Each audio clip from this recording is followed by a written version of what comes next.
and it even has little exercises.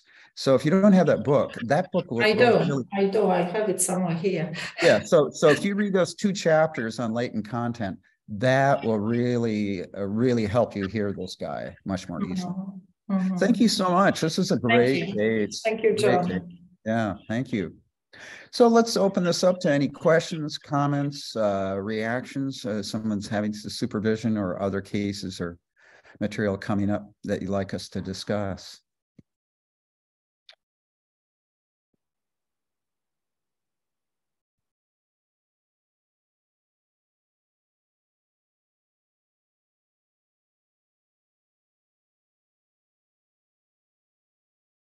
So would it make a sense, Jon, to think about the way he is looking at himself?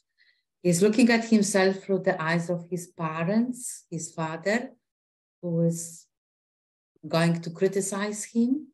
So the projections are clearly interfering in the therapy. Well, I was wondering if you also trying to show us how to separate the punitive superego that is in the room from him. First of all, there's no such thing as a punitive superego. Remember, superego is a concept, and a concept cannot act. So when we talk about superego, really, in psychoanalysis, the superego is considered a collection of negative internalized object relations. So what does that mean? It's a collection of negative aggressive memories in the past. And the patient will have these memories of aggressive relationships. So in this case, we have some kind of hurtful, perhaps verbally abusive father. Does that fit, Joanna? Yeah. Okay. So we know that this patient may view you as an abusive father, and he's got to control himself. He may verbally abuse himself. He may project that other people are going to verbally abuse him. Okay. So in his case, he's in isolation of affect. His anxiety is in the striated muscles, and he's at a mid-rise of transference feelings because he's not avoiding feelings. He's actually avoiding contact with Joanna. So coming back, then when we're looking at superego pathology, which means any aggressive defense, then we're really looking at what defenses are in the forefront, right? So we'd be looking, is this guy in repression, for example, where he'd be attacking himself, criticizing himself, getting depressed, anxiety in the smooth muscles, suffering from somatization and conversion, right? Then we would be working on his self-attack and encouraging feelings toward the therapist. In this case, what we see is that we don't really see self-attack is not in the forefront. He's able to detach from feelings. He's able to detach from the therapist. So the aggressive memory that comes up actually is in the form of a transference resistance, a memory of a father who would abuse him, and then he would detach and not talk. So in that sense, it's a projection of an image of the father onto Joanna, and he probably does that with others. So the area of superego pathology that we'd address here in this case would actually be transference resistance. That's what's in the forefront. The issue of self-attack is not in the forefront. His anxiety is not in cognitive perceptual disruption. His defenses aren't splitting in projection. So like projection is really not in the forefront. When he projects, he's in isolation of affect. So since he's in isolation of affect, projection would be really just a tactical defense, a way to keep you at a distance. For example, think of the patient who comes to therapy and asks, so what's the problem you'd like me to help you with? I don't know, I should probably talk to my wife. She's the one who thought I should be here, right? That patient's projecting his awareness on his wife. He uses projection as a tactic to keep you at a distance. So in this case, right, we didn't see that he was in the resistance system of splitting a projection where he'd restructure projection. There was no loss of reality testing. He wasn't in repression. We didn't see self-attack, somatization, conversion, weepiness, smooth muscle activation. His anxiety was in striated muscles. All his defenses were in isolation of affect, and his defenses were operating as a system to keep Jon at a distance. And he was quite clear. Actually, the transference was quite obvious. He was saying, you represent somebody who's going to do bad things to me. So the transference was clear. It was a transference resistance. He's able to distance. As a result, then, our focus on this kind of superego pathology is really a focus on the transference resistance. And in this case, then, she's at the phase of resistance identification and clarification, showing the patient the resistance moment by moment and the price, and then asking for feelings toward her. Then as resistance drops and feelings rise, then we should hopefully have some breakthroughs to feeling. Right. Thank you. Oh, yeah. Thank you. It's a very interesting and subtle question that you raised. Because when we talk about superego pathology, first of all, we understand there's no such thing as a superego. It's a concept. So it's referring to a variety of memories, aggressive memories, and they manifest as defenses. Every defense is a form of aggression on the patient. And so then when we can see how that aggression manifests, whether it's through projection and splitting, whether it happens through repression, which is very violent to the self, or in this case, where it's violent to relationships, because this guy really, by detaching, distancing, perpetuates his loneliness, perpetuates his suffering, although it's all happening unconsciously. So they're really different. That's where understanding the different resistance systems is so important, because that each resistance system is going to involve a very different kind of treatment strategy. Yes, because that was interfering in therapy when he saw Joanna as a person who is going to do something against him, hurt him, and so on. Exactly. Yes, exactly. No, great question. Important one. Other questions, comments?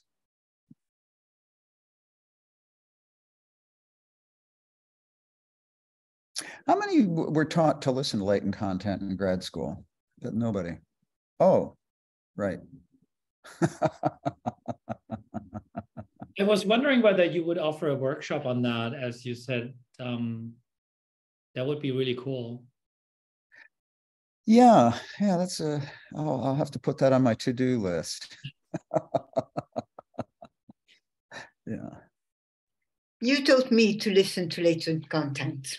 Yes, I did. Nicole was an early supervisee of mine many, many, many years ago. Yeah. It's very useful, very useful. It's really essential. I mean, it's not always where the way we can intervene, but it gives us a lot of important information.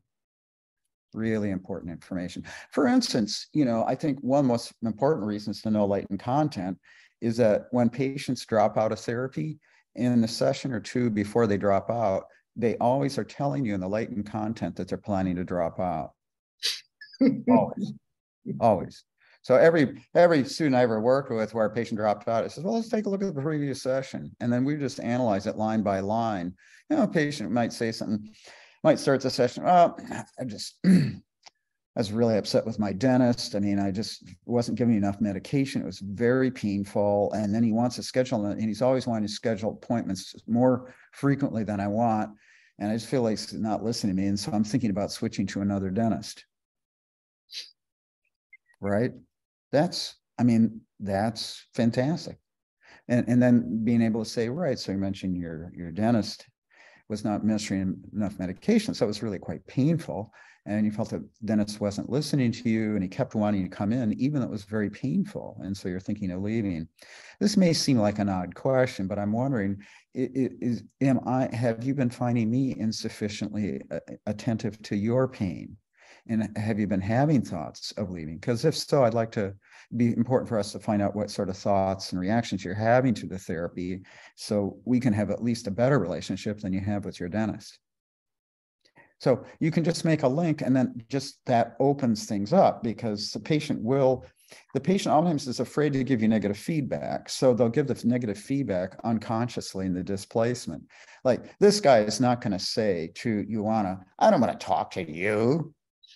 I mean, I've had patients like that, but he's not going to do that. He's very polite. He's fairly healthy, actually. So he's not going to say, I don't want to talk about you, but he talks about how he doesn't want to talk to other people.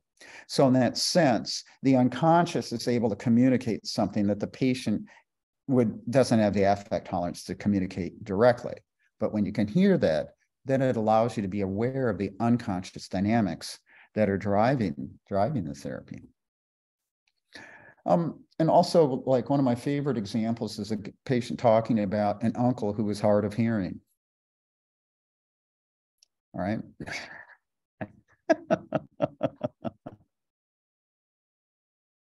Or a relative whose eyesight isn't good, they got cataracts and they refuse to go to the eye doctor to have the cataracts taken out. Or a patient is talking about, my mother never listens to me. And I think, oh gosh, it's such a shame your mother doesn't listen to you, not realizing, what may I not be listening to, right? Because after all, let's think about it. It's very comfortable thinking, it'd be comfortable if I was in Joanna's shoes, it'd be much more comfortable for me to think, oh, he doesn't want to talk to people at work. That's very comfortable. He doesn't want to talk to his professor. But when I hear, oh, he doesn't want to talk to me, oof, ouch. It's like, or it's very comfortable to hear that patient is talking about their dentist, but it's like, oh, this is really painful and I'm insufficiently attentive and I'm not listening. It's like, ouch, that's painful. I mean, it's painful to hear, but if we can bear hearing it, then we can at least change tack, repair, and learn what we need to be listening to so that we can get back on track. But these are among the reasons why it's important to be able to listen to latent content so that you really have your finger on the pulse of the unconscious, and you can pick up negative transference quickly. You can pick up possible alliance problems more quickly. We're actually quite terrible. The research shows that we're awful at assessing the quality of the alliance. That's what the literature shows. And I think one of the reasons we're terrible knowing what the alliance is, we're not able to listen to latent content. I mean, just think about, Joanna now has a much deeper understanding of the quality of the alliance now. She has a much deeper understanding of his struggle, what he's struggling with, what the alliance is really like for him now because of the latent content. So if you're able to listen to that systematically, yes, it can have a dramatic effect on your deeper understanding of the patient's struggle.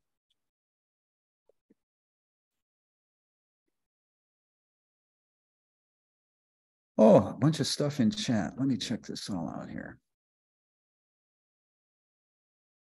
Okay, so Teresa, could you give me an example of 6 contents, please? Right. So this patient says, I'm not talking to anybody. Okay. In the manifest content, it just means he's not talking to anybody. That's all it means. Mm-hmm. Latent content, oh, he doesn't want to talk to me. Yeah. Okay. Enactment, yeah, he's not talking to me. And so I find myself talking more to compensate for that. Mm-hmm. He's not talking to me, countertransference. Oh, and when he withdraws, I'm feeling this urge. I need to say more. I've got to convince him to connect to me. I find myself trying to pull from him. So now it's like now I am his desire. I'm the one desiring contact and he's the one pulling back. So if that's my desire in the countertransference, so I'm in the child position and he's in the role of a withdrawing parent. Got it. Okay, now I understand the transference resistance. Mm-hmm. Yeah. Right. Or he says, I'm not talking, I don't want to talk to anybody. And that might come up just after he had said something important. Mm-hmm. So when he says he don't want to talk about anybody, that's a way for him to stop talking about this important topic. So in terms of process, we're wondering, does this statement help him amplify what he was talking about, or does it inhibit him? Here's one you hear all the time. Yeah, I think my mom just has a hard time accepting me. I don't know. Notice how you said, I don't know, just after you expressed what you know. Mm-hmm. I wonder if something felt risky about saying what you know, right? Mm-hmm. That's an example of process. When she says, I don't know, did that help her express her thoughts about mother? No, it inhibited her. So then in terms of process, then we would say, I notice You say don't know, but a moment ago, you were much freer to express your knowledge about your mother. I wonder if something felt risky about expressing your knowledge here to me right now.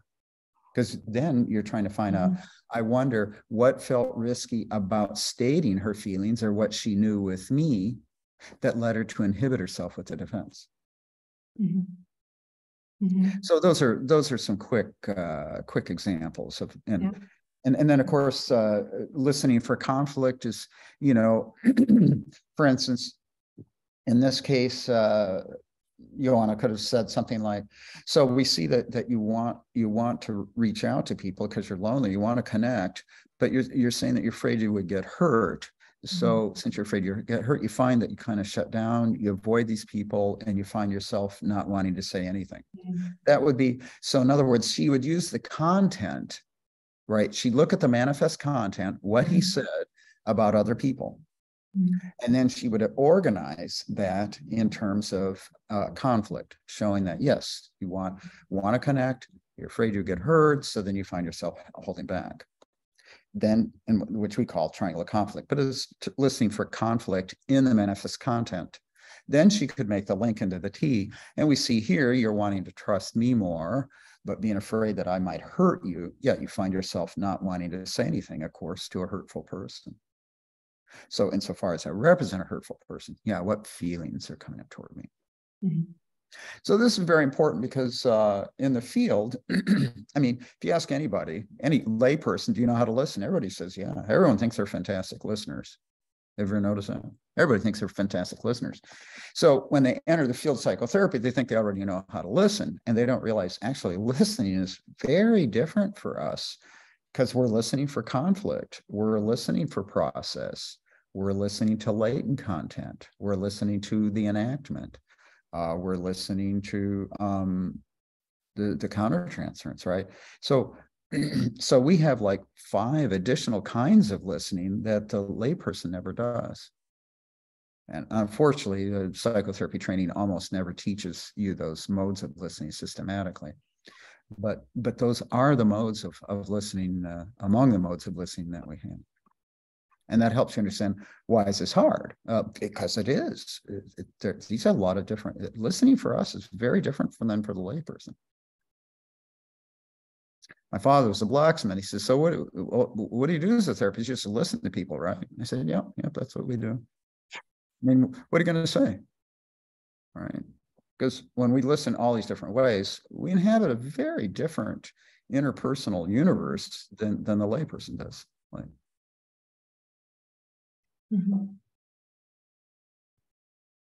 Thank you. oh, thank you for your question.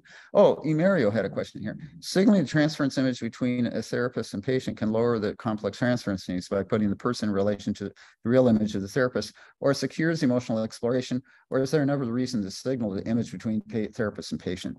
That's a great question, Emerio, because the thing is, you don't want to just convince the patient that you're just the greatest ancient sliced bread, because then their transference has to go underground. It'll be there, but it'll have to go underground. In a way, the patient has to have enough good feeling with you that they're connected to you, but they have to have the freedom to have this anger toward you. And one of the problems you can run into is if there's not enough positive connection, if they feel just pure anger toward you, right, it can be a form of splitting, or it'll feel like splitting to the patient, and it'll feel dangerous. So in a way, there needs to be a bit of a balance. In psychoanalysis, they talk about this a great deal. I mean, I'm trying to remember Sterba's 1934 article on transference talked about this, that there has to be a little bit of observing ego when you've got this transference flourishing. Otherwise, the patient is, instead of having a new experience, is going to be reliving an old experience. So now, if you have some patients you don't have to worry about so much, is that you can just say what feelings are coming up toward me, and they'll be able to do it. But we do have some patients that have been a bit traumatized, where they can lose reality testing a little bit, where it's generally quite frightening. And so with them, we have to balance this a little bit so it makes sense. Also, in the case of Joanna here, where Joanna is actually learning to hear the transference, welcome the transference, and ask for the feelings toward her, I offer this as a way to help Ioana. Like it's a way for Ioana to be reminded, right, insofar as I represent this figure, right? Because this is kind of a developmental stage for Ioana. It's like, holy cow, why am I inviting this anger toward me? This is scary. Why am I doing this? This way. Insofar as I represent this person, that helps to hold Ioana. So Ioana can do what she'd otherwise be afraid to do. And it helps to hold Ioana because it's a reminder to Ioana, this is why I'm doing it. This is why I'm doing it. Now, later, Ioana won't have to make that statement so much because it'll be really internalized and so on. But this is a huge developmental step to be asking for feelings toward you and to welcome being that transference figure, to, as we would say in psychoanalysis, wearing the transference. That's a big developmental step for us as therapists. So sometimes it can be helpful when we're supervising someone to give them that kind of intermediate step to kind of help them with that. So they're kind of reminding themselves, and sometimes it can be helpful to remind the patient, right? Yeah, so insofar as I represent that judge, yeah, judging figure, yeah, what feelings are coming toward me. So it can be very useful as a supervisory strategy to help a student at that stage of development. And it also can be very important to do as a little reminder for a patient when we're at the risk of losing the alliance.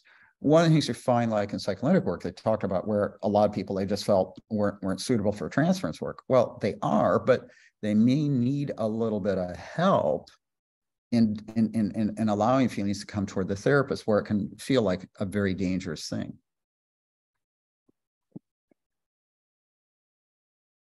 So, and again, another way to think about it is that sometimes you're trying to grade the amount of complex transference feelings. You're actually trying to grade that in terms of patient capacity, right? Just like graded format, we're always grading the level of feeling according to patient capacity, not to take them over a threshold. And sometimes when there's a little loss of reality testing or confusion, then just helping restore symbolic function a little bit in the patient helps them along the journey. So I'm not saying that it's not one size fits all. It's precisely since one size doesn't fit all that it's useful to have this as a strategy if necessary.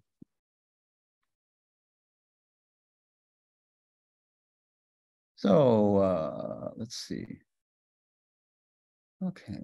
Okay, listening to the body signals. Yes, in a case like this, it's very interesting because since this guy detaches so well and is using resistance so well, Ioana doesn't really have much in terms of signaling, right?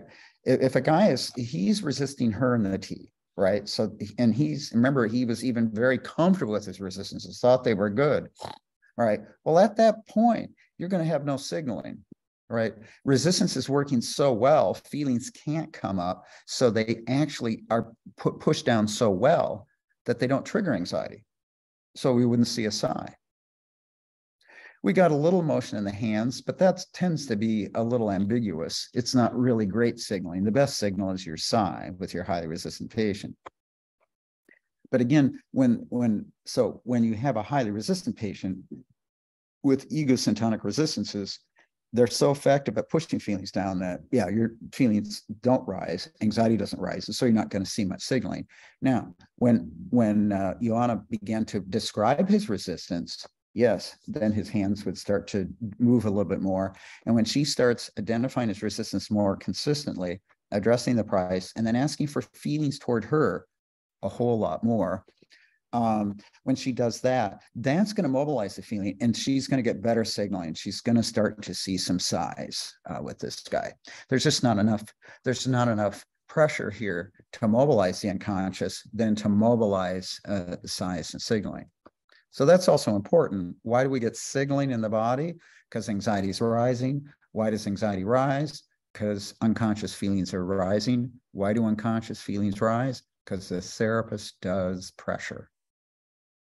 And when she asks for feelings in the T, yes, and she does it like 3 to 4 times a minute, something like that, yes, then we're going to start to see, see a lot more mobilization in this guy. He's not terribly resistant, really. His UTA is just giving all kinds of fantastic information here. He's ready to go. Other questions, comments?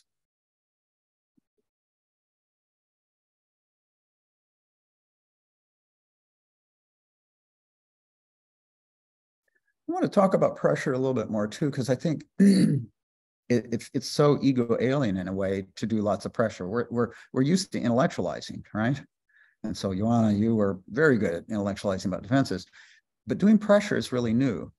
And unfortunately, Davenlu called it pressure, which is too bad because, you know, he was not a native English speaker. Remember, he was initially, you know, Iranian. So he's not a native. So problem is pressure feels like you're pressing the patient to do something. It's important that pressure doesn't press a patient.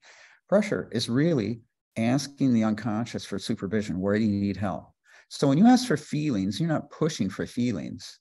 You're not asking the unconscious mind. You're not asking the conscious mind, give me a feeling. You're asking the unconscious mind. So where does he need help? So when you say, yeah, so what feelings are coming up toward me? You're asking the unconscious, where does he need help? Give me, what supervision could you give me now? So this is very important. You're not asking the conscious mind for a feeling, you're asking the unconscious for supervision. That's going to change your pressure in a very, very important way, because you won't be like demanding, I need that feeling. Why am I not getting that feeling? I've got to get that feeling. It's just, yeah, so what feelings are coming up here toward me? Because if he gives feelings, that's great. Anxiety's too high, that's great. If it's resistance, great. Okay, now I know the next resistance that needs to be identified and clarified. He needs help. The unconscious just let me know this is the resistance he needs help with.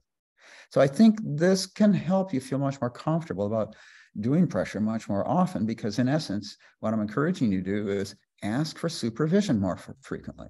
Ask your patient for supervision more frequently. Frequently when I'm presenting a video, I'll say to the group, I wasn't sure where to go, so I did a pressure here to get some supervision. I'm being totally honest. Sometimes I don't know where to go, so I'll just do a pressure. Just say, I need some supervision. That's all it comes down. And maybe it takes a couple pressures until I actually get what the supervision is and I'm receiving, and then I'm on my way. So I think that can really help you. Just that, I'm just needing some supervision here. Or where do you need help? That's really what pressure is. Just where do you need help?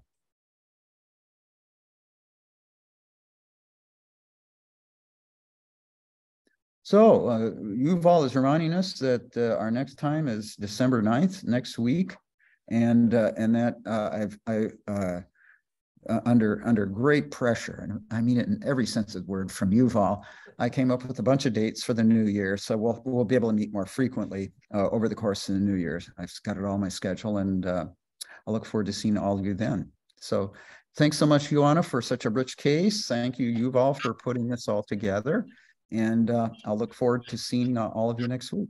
Thank you. Thank you. Thank you. Bye. Thanks very much. Bye-bye.